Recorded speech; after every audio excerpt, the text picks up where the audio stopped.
The Japanese Grand Prix has been on the Formula One calendar ever since 1987. In fact, there were a couple of races in the 1970s as well. The race has been primarily hosted at Suzuka, but also at Fuji as well. Now, with that in mind, this is also a venue where we've seen plenty of championship deciders over the years. Traditionally, this is either the last race or one of the last races of the season, and we've seen a lot of championship deciders here. I think it might actually hold the record for the most championship deciders being held at a particular Grand Prix and or a certain circuit in Formula One history. So with that in mind, guys, it's very hard to narrow this down to just 5 moments, but I'm going to do that here on the channel, guys. Hope you agree with my moments, and of course there are so many more. I can't go through them all, but I'm going to go with 5 of the best in my opinion. So I did allude to it there, the 1976 championship decider. People who know their Formula One history, and people who have also watched the movie Rush, will know all about it.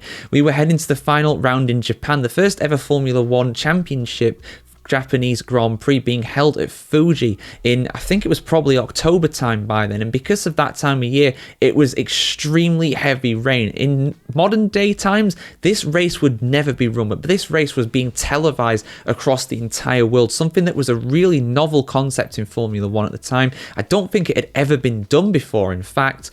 But yeah, an incredible decider between James Hunt and Niki Lauda. Lauda dominated the early stages of the 1976 season, but of course had a horrific accident at the Nürburgring that injured him severely. He was lucky to escape with his life, let alone come back a couple of races later for an incredible comeback at the Italian Grand Prix. Hunt had built up a championship lead in that time, but Lauda slowly clawed it back, and going into this race there wasn't a lot between them. Because of the torrential conditions, Niki Lauda actually withdrew from the Grand Prix after a few laps, meaning that James Hunt didn't need to win the race to win the championship. He was leading the race in the early stages, but he suffered a puncture that set him back all the way to third, which he just about managed to hold on to and win his one and only world championship as a result. Lauda, of course, would come back in 1977 to win the championship in that year, and would later come back out of retirement to win a championship for the third time in 1984. Truly a legend of the sport. And speaking of legends, our second moment is where 2 of the greatest Formula One drivers of all time, both GOAT contenders in my opinion, Ayrton Senna and Alain Prost, in 1989. Now these two were gunning for the championship. The year prior, in 1988, Senna completed an incredible comeback to win his first Formula One world title, but in 89 it was advantage Alain Prost, and it was advantage Alain Prost from the start as well, as he led in the early stages. If Prost won the race, then Senna would lose out on the championship, so he had to overtake his championship rival and McLaren teammate. He saw his opportunity late in the race and dove down the inside, heading into the chicane. Prost closed the door, some say unfairly. In my personal opinion, I think we all know that Prost knew what he was doing. Prost's car ironically was undamaged, but he decided to retire from the race anyway. However, Senna, despite the damage to his front wing, did continue. He had to stop late in the race and replace that wing, and he fell behind Alessandro Nannini, who led the race. However, Senna did manage to get back and overtake the Italian. Senna believed that he won the race and therefore was still in with a chance of winning the world championship. However, he was extremely controversially disqualified for being perceived to receive a push start and cutting the chicane as a result. That very much did mean that he was disqualified from the race. Again, extremely controversially. Anybody who's seen the Senna movie will know all about that, and I'm sure it had nothing to do with Jean-Marie Berlecht and of course Alain Prost being good friends and compatriots. I'm sure it didn't at all. But yeah, that meant that Prost very controversially won the 1989 World Championship. Speaking of controversial championship deciders, 1994. Now, of course, this race did not decide the 1994 World Championship, but it could have done. Michael Schumacher led the World Championship, and if he won the race, then he would have won the World Championship, but he had to stave off an incredible Damon Hill during this race as well. Now, the race did start in torrential rain conditions and was red flagged early on. Now, under the rules of Formula One at the time, the race would therefore be decided on aggregate. On the aggregate time, Schumacher had an advantage of 6.8 seconds over Damon Hill.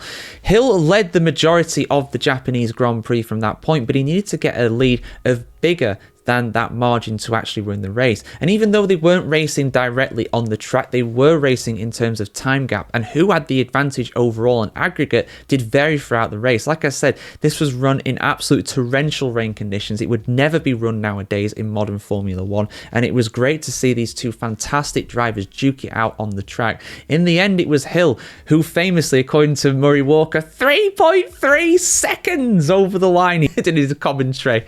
He had the advantage overall after the aggregate time was subtracted. So that did mean that Hill and Schumacher headed into the final race in Australia pretty close to one another, and both have a chance of winning the World Championship. And we all know what happened in Adelaide a few weeks after that. That's a video for another day. And actually, I did cover that in my 5 moments from Australia video a couple weeks back, if you've not seen that. It's just taking longer than I thought it was going to do. But we've got championship deciders to describe at the end of the day. And we've got another one, the year 2000.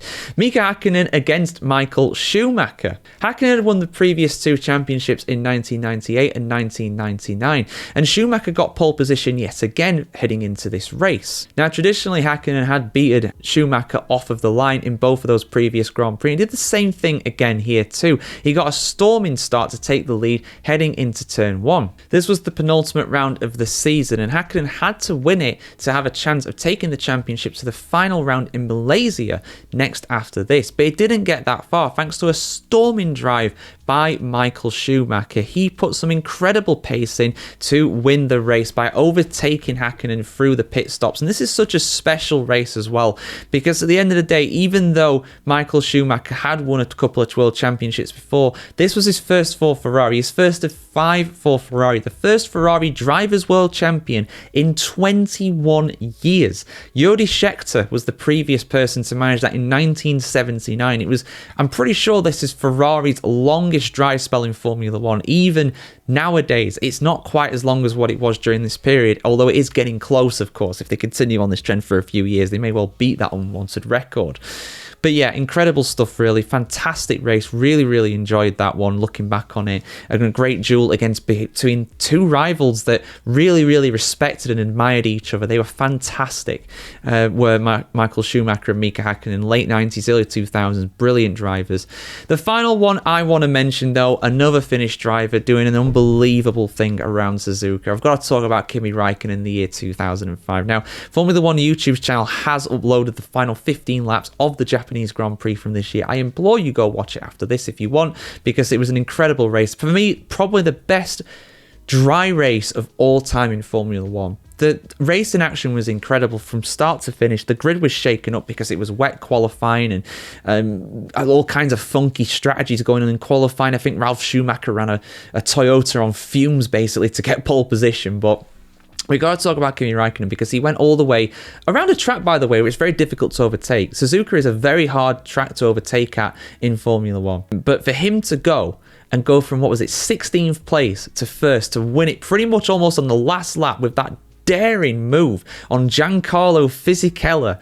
Unbelievable stuff to manage that. It was such bravery, pure sisu, as the Finns would say with that one.